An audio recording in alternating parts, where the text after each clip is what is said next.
Dobré ráno, dobré dopoledne, vážené dámy, vážení pánové, milí vzácní hosté této konference.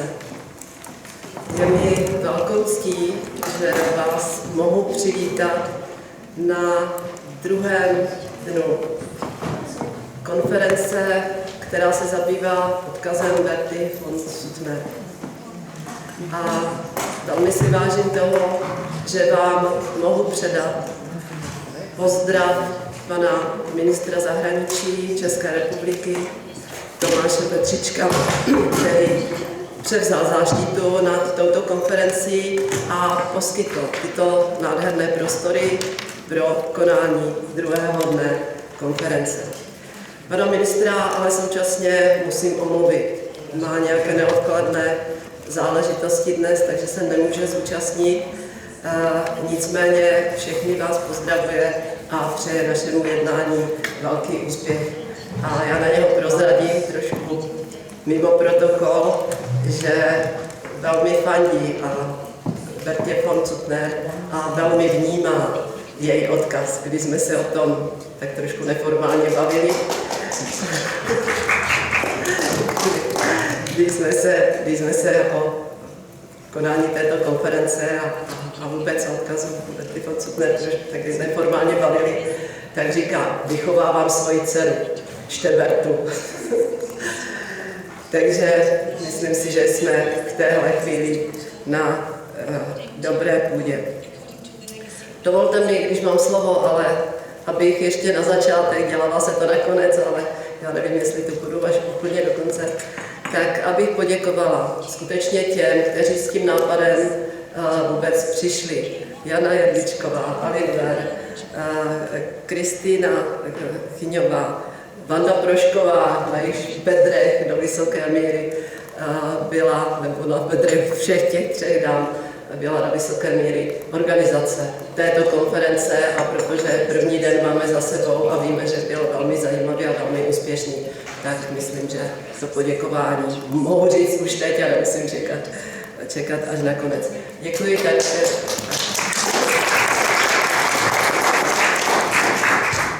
Děkuji také Alinoverovi. My si v České republice velmi vážíme, že si Českou republiku Prahu vybral jako svůj druhý domov, druhé centrum aktivit BNND ve spolupráci s Pražskou vizí. A já mu za to velmi děkuji, protože jsem přesvědčená o tom, že Praze, České republice prostě sluší být lídrem v mírových aktivitách. Vím, že tam máme ještě hodně co dohánět, ale já věřím, že s tímto ministrem zahraničí, že se nám podaří ty věci nastartovat ještě lépe než doposud. No a když dovolíte ještě pár slov přece jenom k tomu současnému tématu. Včera, když jsem přišla z konference, tak jsem samozřejmě neodolala, otevřela knihu, Složte zbraně, zalistovala a narazila jsem vlastně při tom prvním otevření té knihy na jeden krásný citát. A já bych si od něho dovolila se trošku odpíchnout v tom dalším povídání. Marta tam říká, tak alespoň nikdy netvrď, že válka lidi zušlechtuje. Přiznej, že je zbavuje lidskosti, hubí, zapracuje. My jsme toto trošku jakoby zapomněli. A přitom si musíme uvědomit, že Bertha von Suttner toto říkala před nějakými 130 lety, kde v podstatě byly k dispozici jenom konvenční zbraně. Poté následovaly 2 světové války, které znamenaly 60 milionů mrtvých. Na konci Hirošima a Nagasaki, kde v jednom momentě přišli o život 100 000 lidí a další 100 000 nesou následky dodnes. Musíme tedy se skutečně bavit o tom, že je potřeba udělat maximum pro to, abychom dosáhli mírového světa. Humanitární organizace Červený kříž a Červený půlměsíc na minulých setkáních parlamentářů proti jadernému zbrojení a za ozbrojení, který jsem měla možnost se zúčastnit, tak upozorňovali na to, že použití jaderných zbraní by byla humanitární katastrofa nebývalých rozměrů, nezvládnutelná, protože samozřejmě by záření důsledky jaderných zbraní by nerozlišovaly mezi civilním obyvatelstvem, vojáky anebo zdravotnickým personálem. Prostě to by nebylo zvládnutelné. Nebylo by vítězů, byly by pouze poražení. Také víme, že už sama existence jaderných zbraní je nebezpečí a velké riziko. Oni Rusové říkají, že když je někde zbraní moc, tak dřív nebo později začnou střílet sami. A ono to tak asi je. Víme, a zase při minulé konferenci zde v Praze, konferenci PNND, jsme se měli možnost setkat a seznámit blíže s případem, kdy svět stál jenom minuty od jaderné katastrofy, protože prostě ten systém selhal. Naštěstí tam byl statečný člověk, který tomu dokázal zabránit, prostě nenechal se zmást. Mě stalo mnoho úsilí prosadit už samotný zákaz jaderných testů. Zase připomínám Astanu, připomínám konferenci a utrpení lidí, které zasáhlo už jenom to, že se jaderné zbraně testovaly. Přesto se podařilo zakázat aspoň v té Astaně testování a přesto se podařilo i vyhlásit na zeměkouli, na planetě některé bezjaderné zóny. Tady pro mě je velký vzor a velká inspirace Nový Zéland. A není určitě náhodou, že Aliber pochází právě odtamtud a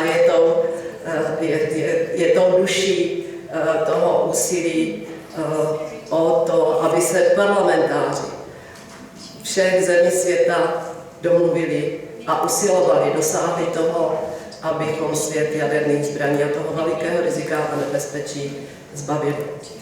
A tady se dotknu trošku toho sdružení parlamentáři proti jadernému zbrojení a za odzbrojení.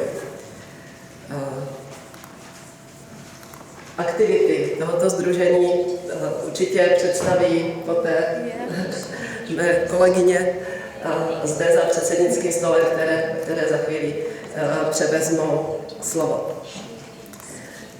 Já ale jsem moc ráda, že Praha mohla hostit sjezd PNND v roce 2015 zde v Praze. Protože jsem hluboce přesvědčena o tom, že když by se domluvili lidé ve všech parlamentech, tak by se ten svět pohnul tím správným směrem. I rozhodnutí o tom, zda jaderné zbraně budou, nebo zda dosáhneme ozbrojení, jsou v podstatě politická rozhodnutí. Víme, že zbrojní průmysl je velmi silný a snaží se ovlivnit. Ale v demokracii je politické rozhodnutí, co se bude dít. A kdyby se tedy lidé v parlamentech domluvili, myslím si, že by to mohlo zafungovat a jsem o tom přesvědčena. Vrátím se k Praze po Obamově pražské výzvě. Právě PNND sdílelo velkou naději o tom, že se toto, o čem mluvím, podaří a podaří rychleji. Bohužel ta naděje se nenaplnila. Bezpečnostní situace ve světě se zhoršila. S volbou Donalda Trumpa a návratem Vladimira Putina do opozice prezidenta Ruské federace znamená návrat k teoriím o vzájemném odstrašení. Vypovězení smlouvy Start 2 hrozí zbrojní eskalace zase nebývalých rozměrů.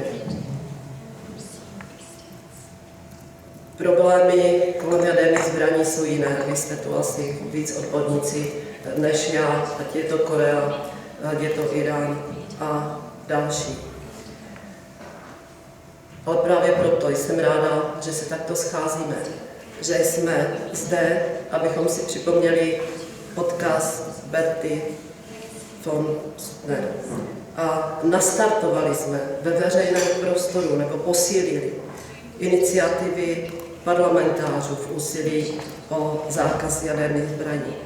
Jsem přesvědčena o tom, že jestliže to šlo o chemických a biologických zbraní, tak to musí jít i u jaderných zbraní. A pro začátek by možná stačilo podpořit iniciativy OSN. Závazek, přihlášení se k závazku nepoužití jaderných zbraní jako první. Divestment, stahování veřejných financí k podpoře výroby a všeho, co se týká jaderných zbraní. Možná dohoda na prodloužení reakčních dob, tedy eliminace technické či lidské chyby. Přátelé, počítejme, co všechno bychom dokázali udělat, kdyby alespoň část financí, které jdou na zbrojení, šly do zdravotnictví, do vzdělávání, na ochranu životního prostředí či jiné bohulibé aktivity. 10% financí na zbrojení by dokázala zbavit hladu celou planetu. A to je velmi významné. Myslím, že úkolem těch, kteří jsou v parlamentu, je potřeba těch, kteří se pohybují ve veřejném prostoru, je potřeba na toto poukazovat. Lidé to neví, lidé si to neuvědomují, ale my to musíme říkat. Už pro to, abychom naplnili odkaz Berthy von Suttner. Dámy a pánové, děkuji, že jste zde. Děkuji za tuto velmi užitečnou diskuzi, za to, že se potkáváme a víme, že nejsme na nesení toho odkazu Berthy von Suttner sami. Já věřím tomu, že se já dožiju, a to už mám dost, že se dožiju toho, že nebudeme muset říkat, my bojujeme za odstranění jaderných zbraní, ale že to tak prostě bude a svět bude o krok blíž k míru, protože to si přejeme pro své děti, pro své vnoučata, pro budoucí generace.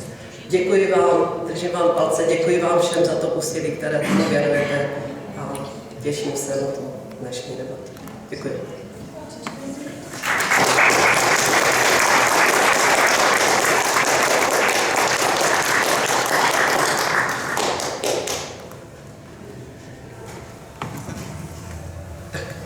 A nyní má slovo Lea Perekrests. Okay, I think Yasmin is going to speak first. Oh, okay. Pardon, výměna. Nina. No, please. Ne. I apologize for yeah, me first and then. Yeah. Thank you so much. Yasmin. Yeah, thank you so much. Sorry for the confusion. Thank you so much. First of all, I would like to thank the organizers for this wonderful opportunity to present, to be able to debate, and to inspire people, because I think all of us are people here who are committed to peace, who are committed to work for human rights and to work for disarmament. And my goal in this, for my presentation is actually to be able to inspire you to find people who you could invite to be part of this wonderful project that is the Global Peace Index Ambassadorial. So if we could go to the first page, please? Thank you. So, to begin with, I would like to explain a little bit about my background, because this would, in many ways, explain to you what it takes to be a Global Peace Index ambassador. This is very important. I'm originally from Chile. I'm a political scientist with a master's degree in peace and conflict from Uppsala University in Sweden with the Rotary Peace Fellowship Program. But the most important thing here is that I have been an activist for human rights, disarmament, since I was 18. And I'm 38, I look younger than I am. So most of my life I had been working on human rights and disarmament. As you can see, I will be showing some images. It's a little bit blurry now with the light, but I've been, since I started working in Amnesty International in Chile, I've been working mostly on gender issues, pending human rights cases of the dictatorship in Chile too, as well as disarmament and arms control issues, doing lobby and advocacy for the Arms Trade Treaty in New York, the Cluster Munition Convention and the implementation of the Land Mine Treaty, and later also on the ICANN campaign. We can go on the pages. And one thing that I've learned doing my work is the importance of facts, of information, the relevance of having the important information to work together with government. I also had the opportunity to work a lot alongside many parliamentarians in Chile, doing lobby in the Congress for the approval of many legislation and also the adoption of several treaties. And I do find it very, very important to be able to work together from civil society with the government, with the different branches of the government to try to move forward on this issue. So if we go to the next one, you can see like some of the things that I've been doing, like on women's issues in Juarez and cluster munition, and then in New York, and also as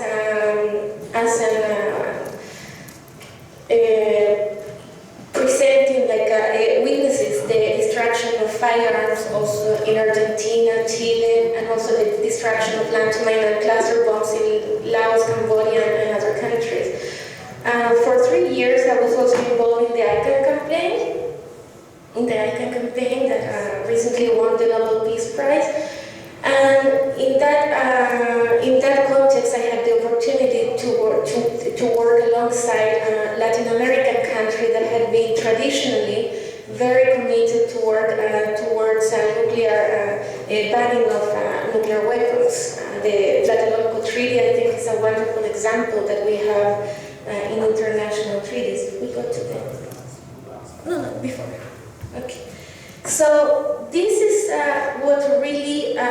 what was my background when I had the opportunity to become a Global Peace Index ambassador. And why it's relevant for me to introduce this? Because the Global Peace Index that it's produced by the Institute for Economic and Peace that my colleague will present shortly after me, it's not just a report, it's not just a diagnosis. What made me inspired to become a Global Peace Index ambassador was the fact that there was a tool that could be put into practice. It was not just theory, it was not just a diagnosis. Because one of the main elements that the Global Peace Index does is that it takes the concept of peace from Johann Galtung, that is basically the positive and negative peace. So it takes on one hand the concept of absence of violence or absence of war, and then the positive peace, the institution, the organization, the structure that can make peace possible. So as an activist at heart that I am, I found myself in a wonderful place that I could both use the facts, the information, and also I could use this in a practical manner to promote peace from my working experience experience that I had been working on research in the UN system and so on, so I could influence public policy internationally using the Global Peace Index report as a practical tool. And I think this is something that for me was really a positive element and that encouraged me to apply to the Global Peace Index ambassadorial program in 2017. The Global Peace Index ambassadorial started in 2016 in the context of the anniversary of this report, and it was an opportunity for the Institute to find the best people, both in the academia, in the activism work, alongside with Rotary Peace Fellowship programs, to find people who are really committed toward peace and to encourage them to go and influence their political actors. The year that I applied, we were selected around 212 people. This year it went up to 600 people that were selected in 2019. And actually now we opened a new application process for this year because it's been very successful.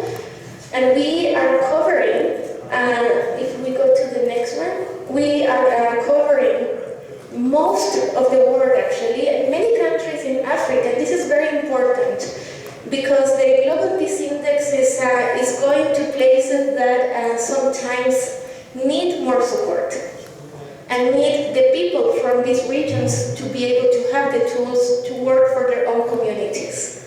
And this approach that has a Global Peace Index ambassadorial, it's something that me, coming from another region that had been deeply affected by some conflict like Latin America, is extremely relevant. The fact that we have the best people from their own region contributing to their region.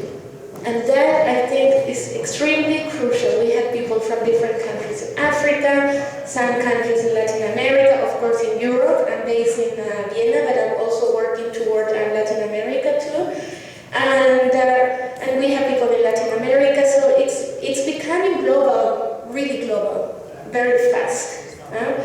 And I think this is, if you see, like if you go to the next one, you can see the map. This is how the distribution of the Global Peace Index ambassadors is up to date in July. This map was made of this year. So as you can see, there's a large presence in Africa, for instance. We have, of course, in Europe we have a lot, but and also in the Americas too. And the idea is to even go farther. And this is a very crucial thing, and this is one of the main goals of my presentation actually today. I want to invite you all to locate young people in your communities, that you find that they are positive in your communities, because now the application process in the beginning was circumscribed to Rotary Peace Fellows, so people who did the Rotary Master in the 6 different centers worldwide. But now it had expanded. Now we have a lot of social leaders and people from other organizations and other groups. If we go to the next one, you have the list of the organizations that are based, people who can apply, and you can encourage them to apply. And you can encourage them to become active for this report. Because I would like to emphasize this, and I think this is very important for me as a Global Peace Index. This is not theory. This report is not just based on information, which is very important. We need that. But this is giving tools to people all around the world to work towards their goals of peace. And I think this is something that is not common for many reports. Many reports only focus on diagnosis, which is good. But then this one also gives you the tools through the concept of positive peace, through the understanding what are the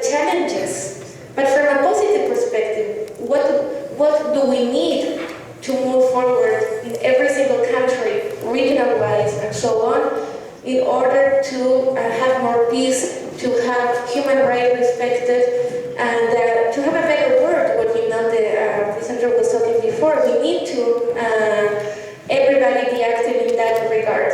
So coincidentally, yesterday actually, if we go to the next one, we had a new opening for application that is going to be out until 20th of October. And all of you are welcome to write me. I attach my email there, and you can come after to talk to me and ask me for more information. And also you can log on this website. I can send it to you. We can work on this to make it happen. But the idea is that as many people can apply, and you are the best people to know who you think can be a good ambassador.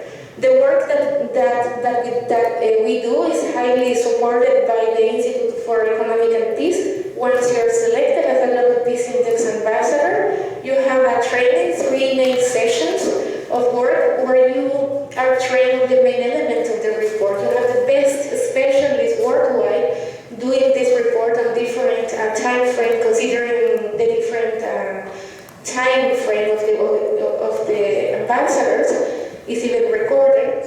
And then every year when we have a new launch, we have trainings to have to be updated on the new information that is coming. And also the other very positive thing is that the report gives us the freedom to see how can we contribute coming from our professional and perspective and our own interest.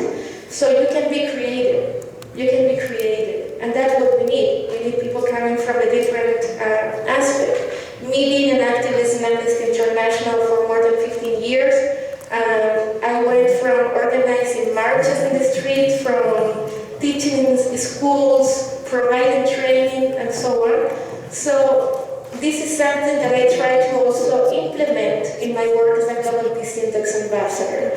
So as I say, this is a partnership. We work together as a team. We receive all the support with the Institute of Economic and Peace as an ambassador that provide us all the tools, all the support, and also they allow us to be creative, to do things from our perspective, to try to reach as many people as possible. So this is my invitation. I would like to finalize by inviting you all to come on board and to seek people that you think could be active, because I think this is what best would represent the spirit of Bertha von Suttner. I think the idea of inspiring the new generations, of bringing together different groups from different people, working together for a common goal. So thank you so much.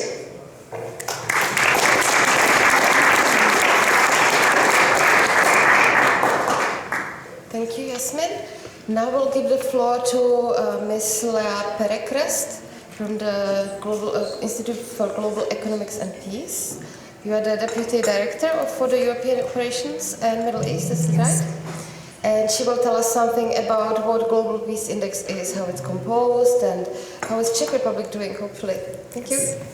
Is there a microphone? Yeah. You can use this one. Oh, okay. Okay. Is there any way to turn the lights down or anything? Just because there's going to be a lot of data on the screen, I don't want people to miss it.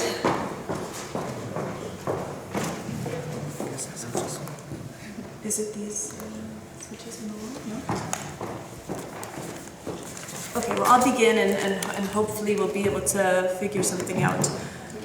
Okay, so thank you to Elena before you leave for the kind introduction, and thank you to Yasmin for talking about your experience as a Global Peace Ambassador. So as was previously mentioned, I'm Lea Perekrests, and I'm the Deputy Director for the Institute of Economics and Peace in Europe and the MENA region. The Institute of Economics and Peace develops metrics to analyze peace and to look at the economic values in hopes of making peace more achievable. Next slide, please. So, the Institute for Economics is involved in extensive amounts of research. We have worked with the United Nations, the OECD, the OSCE, the World Bank, Commonwealth Secretariat, and many others. And we also do trainings in professional settings at different universities. And then, of course, we have our Global Peace Ambassadors as well. So we've published 10 reports usually each year, and we have a 7 billion media reach, 3,000 book references, and 825 million on social media. And this does not include all the calls that we get when our website goes down. Next slide, please. The visibility is okay. It's okay, you guys can see? Yes? Okay. So the Institute for Economics and Peace is based in Sydney, Australia, and we also have offices in New York, Mexico City, Brussels, The Hague, and as well as in Harare in Zimbabwe. Next slide, please. So the Global Peace Index, the 2019 Global Peace Index, is now in its 13th year. We rank 163 countries according to their relative states of negative peace. Negative peace is the absence of violence or the absence of fear of violence. So two different things there. We use 23 indicators that are weighed on a scale of 1 to 5. And they are grouped into 3 subcategories. Next slide, please. The first category is ongoing domestic and international conflict. So this involves whether the state is involved in internal conflicts, to what extent, how are their relations with the neighboring countries, and whether they're involved in foreign conflicts as well as the number of deaths in each country as a result of conflicts. The next category of indicators is societal safety and security. So this includes how safe do people feel when they're walking at night in their country, the rates of homicide, the impact of terrorism, and incarceration rates, for example. The last measurement is militarization.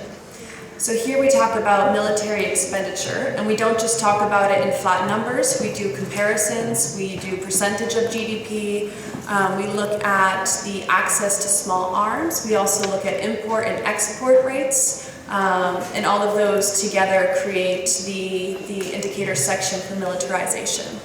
Next slide, please. And then you can go on to the next slide. So in 2019, this is an overview of the world map. The green countries represent more peaceful, and the red countries less peaceful. If you go on our website as well, you can look at all of the countries, and you can click on them, and you can see how they are doing within each of the 23 indicators. So there's a lot more data available on our website as well if you're interested in a particular region or a country. The data is from March 2018 to March 2019. So if you're wondering, wait a minute, what about the incident that happened last month? That will be in next year's report. Next slide, please. So some highlights from the 2019 Global Peace Index. So overall, peacefulness has improved by 0.09% from 2018. And this is the first improvement we've had in 5 years. And in the past 10 years, only 3 years showed improvement in international peace. 86 countries became more peaceful against those 23 indicators, and that's the largest amount of countries that have become more peaceful in the last 5 years. However, 76 countries also showed a deterioration in their peacefulness. And these deteriorations were mainly involved in the perceptions of criminality within society, internal and external conflict spot, and incarceration rates. The improvements were in deaths from internal conflicts. We saw less deaths, and military expenditure as well, which I'll get more into in a little bit. Next slide, please. Continuing on, Iceland is the most peaceful country on our Global Peace Index again. It has held this rank. Ukraine and Sudan saw the largest improvements in peacefulness. This again is from March 2018 to March 2019, so some of the more recent events aren't included. Russia and Eurasia was the region that improved the most. This is mostly because of the situation in Ukraine improving. And Europe remains the most peaceful region. It has improved in 2019 for the first time since 2014.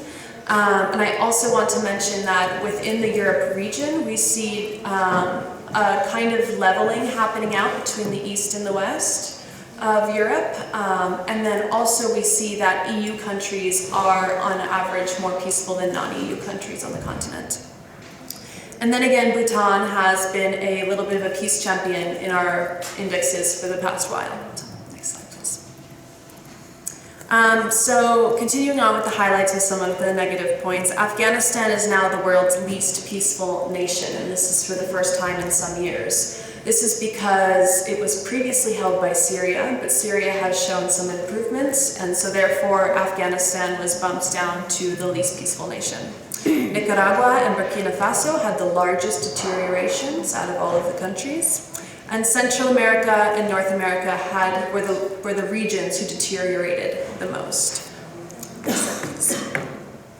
So just to show you, a lot of people are always interested in, okay, what are the 10 most peaceful countries?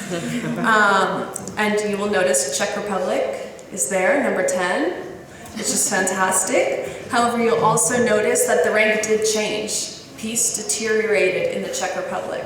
I looked more into the specifics, and it deteriorated by 0.004%. And this was due to increased militarization.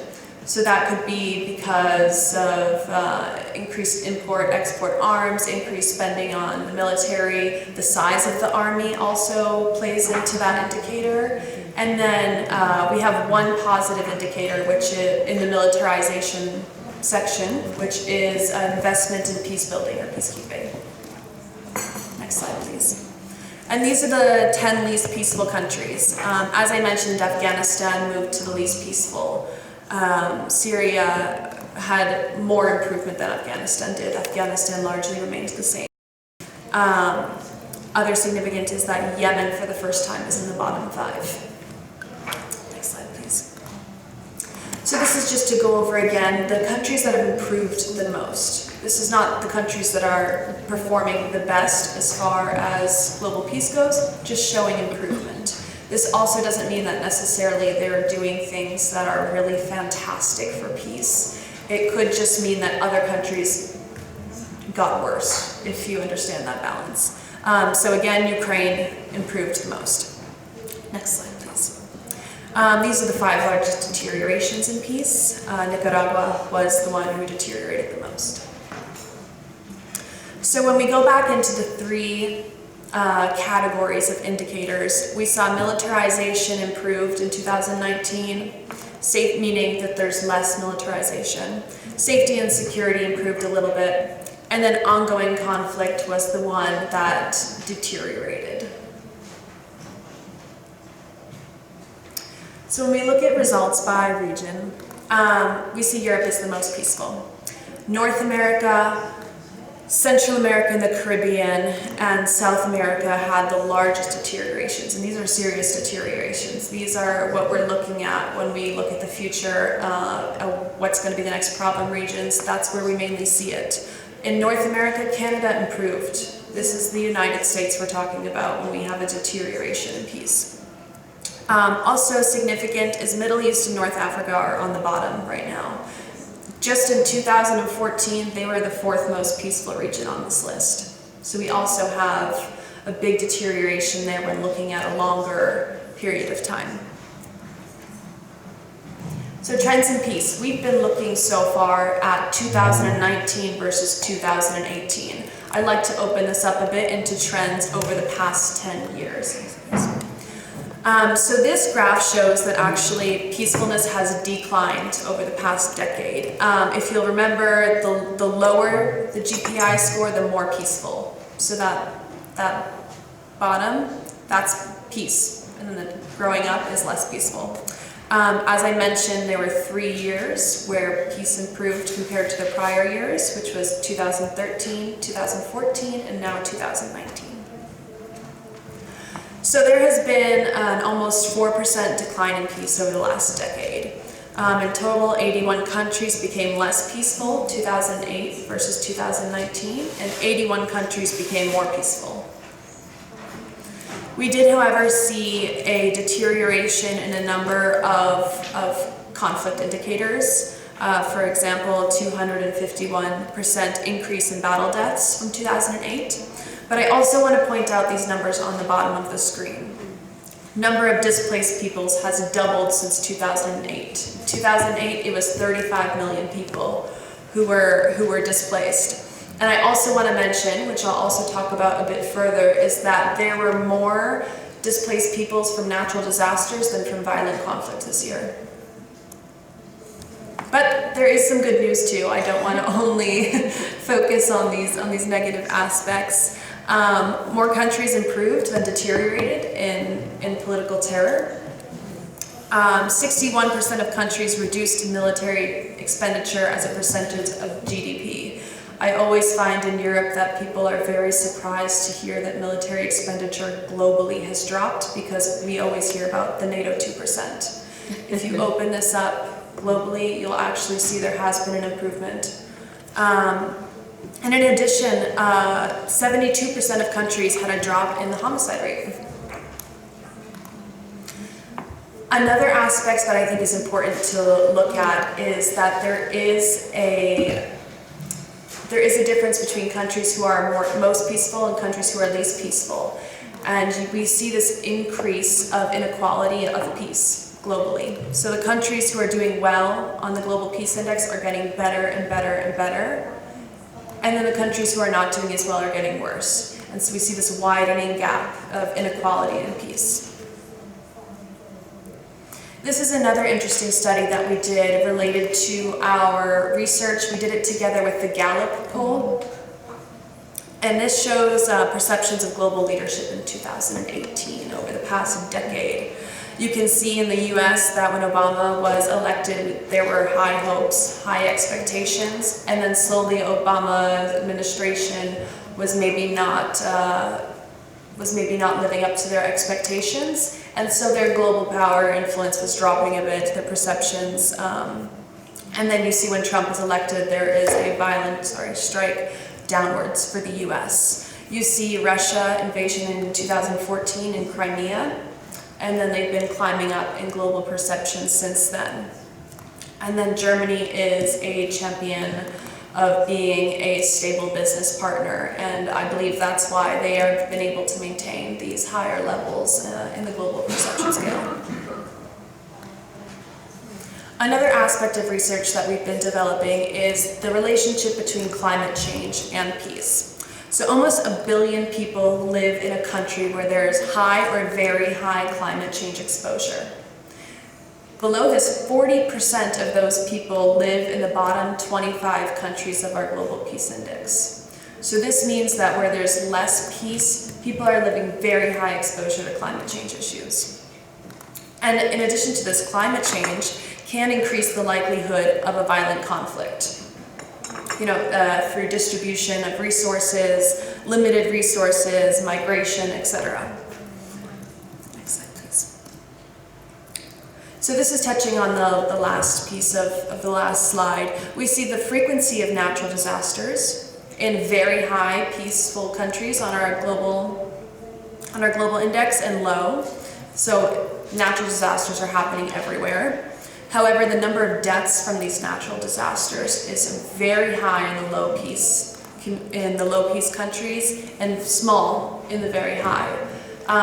So therefore, when we're talking about peace, we're also talking about resiliency. We're talking about resilient communities who are able to bounce back from natural disasters. I think I'm not sure how I'm doing on time here. Okay, so in the economic impact of violence, so this is an extremely conservative number of how much the globe spends on the cost of violence. So this is talking about the number of lives lost. If you lose a young person who's in their 20s, that's human capital. You just lost the next 40 to 50 years of work. So that money, the damage to infrastructure, how much does it cost to rebuild that infrastructure? How much does it cost to provide the weapons for a conflict? So we came up with the number 14.1 trillion. In reality, we think it's 2 to 3 times higher than that. So we like to imagine, what if we just reduce that number by 1% alone? That would be the total global official development assistance in 2018 for just 1% of the cost of violence. If we reduced it by 10%, that would be the total foreign direct investment in 2018, or the size of the combined economies of Switzerland, Ireland, and Denmark together. So we've been discussing the Global Peace Index, which is based on the idea of negative peace, the absence of violence, the absence of the fear of violence. We have all this great data, and people ask us, okay, but what can we do with it? How do we implement it into policy? How can policymakers really use this data to create more peace? So the Institute for Economics and Peace created our Positive Peace program and our Positive Peace Index. So basically what we did is we looked at our Global Peace Index and we pushed all the factors, all the trends, all the analysis basically through a strainer, and we came out with trends of what the most peaceful countries have, what are they investing in, why is it working, and we came up with the Positive Peace Index. So positive peace, the idea behind it, it's a systemic thinking framework that if you have investment